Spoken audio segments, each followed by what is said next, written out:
Hello दोस्तों। तो आज की कहानी है एक गरीब किसान। एक बड़ा ही धनवान आदमी एक गांव में रहता था।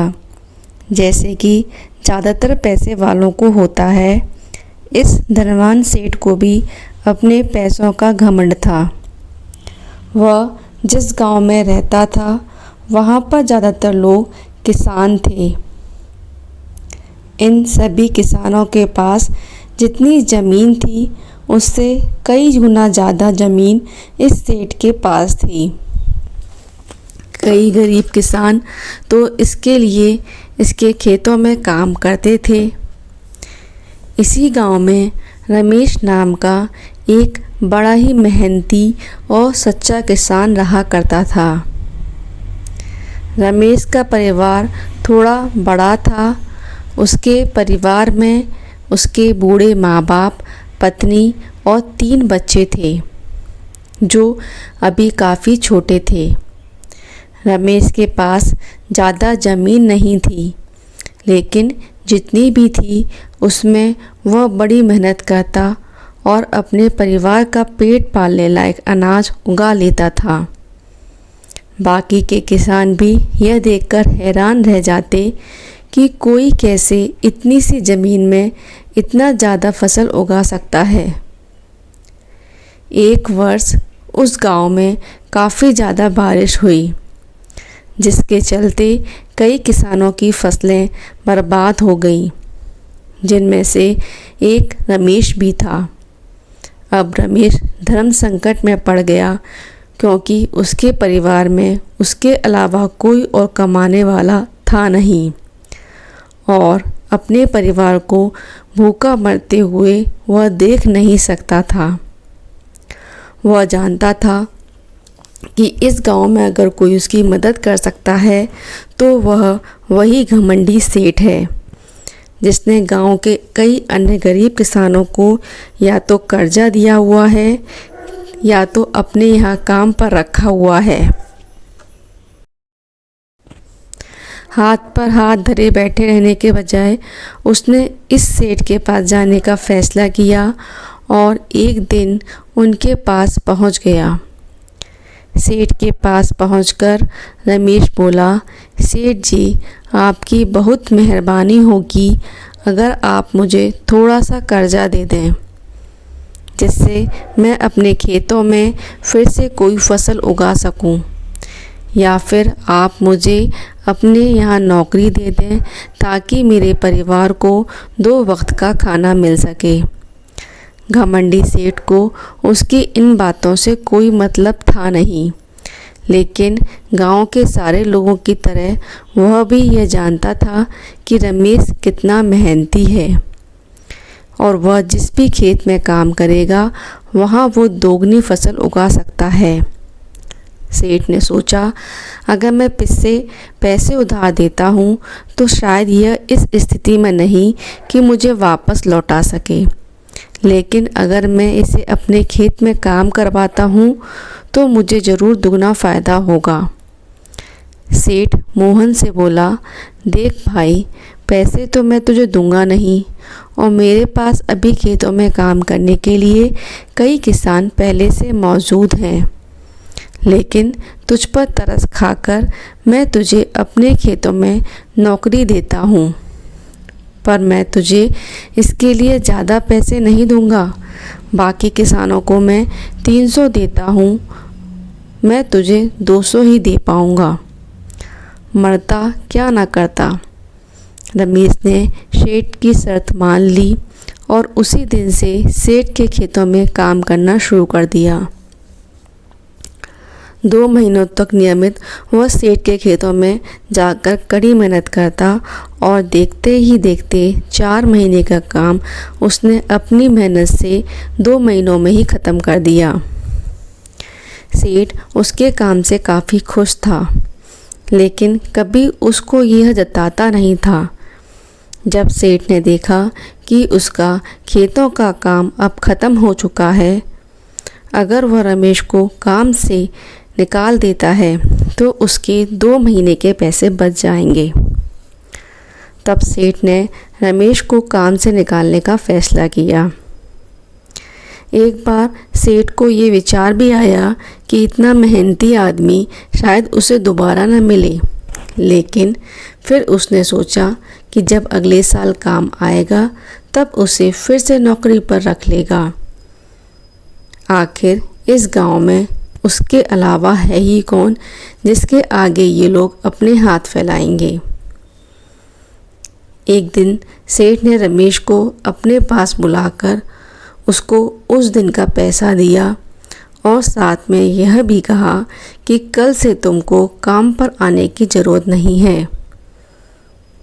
अब मेरे पास तुम्हारे लिए कोई काम नहीं बचा है। जब मेरे पास काम आएगा तो मैं तुम्हें बुला लूँगा। यह सुनकर रमेश का दिल बैठ गया। पिछले 2 महीनों से कम ही सही उसके बच्चों और परिवार के पेट में अन्न का दाना जा तो रहा था। अब वह क्या करेगा, यही सोचकर उसकी आंखों से आंसू निकल आए। रमेश ने सेठ के पैर पकड़ लिए और गिड़गिड़ाने लगा, सेठ जी, मुझे इस काम की बहुत ज़रूरत है, मुझे मत निकालिए।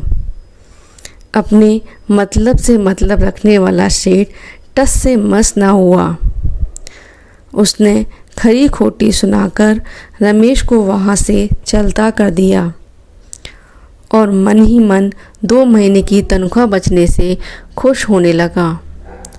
अगले दिन जब सेठ सवेरे उठा और उसने अपने आंगन में आया तो उसने देखा कि रमेश उसके आंगन में बैठा है। सेठ ने उसको पास बुलाकर पूछा कि क्या हुआ, तुम क्यों यहाँ पर बैठे हो। रमेश बोला, सेठ जी, मुझे वापस काम पर रख लीजिए। आप जानते ही हैं मेरी आर्थिक परिस्थिति कैसी है, थोड़ी दया कीजिए। लेकिन सेठ ने उसकी एक ना सुनी और फिर एक बार उसे भरा बुला कहकर वहाँ से जाने के लिए कहा। बेचारा रमेश अपना सिर नीचे झुका के वहाँ से चला गया। अगले दिन फिर यही घटना दोहराई गई। रमेश सेठ के आंगन में बैठा था। सेठ ने फिर उसको वहाँ से जाने के लिए कहा। यही घटना अगले कई दिनों तक चलती रही। अब तो रमेश सेठ के निकालने पर भी वहाँ से नहीं जाता था और वहीं पर बैठा रहता था। एक बार सेठ ने उससे पूछ लिया, तुम कैसे आदमी हो, मैं तुम्हारा इतना अपमान करता हूँ लेकिन तुम्हें कोई फ़र्क ही नहीं पड़ता। तो रमेश ने सेठ से कहा, बुरा तो बहुत लगता है सेठ जी, लेकिन जब घर जाता हूँ और भूख से बिलखते अपने माँ बाप और बच्चों को देखता हूँ तब यह अपमान मुझे कुछ भी नहीं लगता। इतना सब कुछ होने के बाद भी सेठ का दिल जैसे पत्थर का बना हुआ था। उसने रमेश को अभी तक काम पर नहीं रखा और ना ही उसका ऐसा करने का कोई इरादा था। एक दिन सेठ ने सोचा कि कुछ दिनों के लिए किसी और गांव चला जाता हूँ ताकि रमेश से पीछा छुड़ा सकूँ। अगले दिन रमेश के आने से पहले ही सेठ अपने परिवार को लेकर अपने किसी संबंधी के यहाँ चला गया और वहाँ पर 10 दिनों तक रहने के बाद फिर अपने गांव अपने घर वापस लौटा। घर लौटते ही सेठ ने आसपास हर जगह नज़र दौड़ाई तो पाया कि वहाँ पर अब रमेश नहीं था। सेठ ने सोचा, मेरी तरकीब काम कर गई, लगता है रमेश से अब पीछा छूट गया। हालांकि अब सेठ के द्वार पर रमेश नहीं बैठा था, लेकिन रमेश का विचार अभी भी सेठ के मन में घर कर बैठा था। सेठ सोच रहा था, रमेश इतनी जल्दी हार मानने वाला आदमी तो नहीं दिखता है।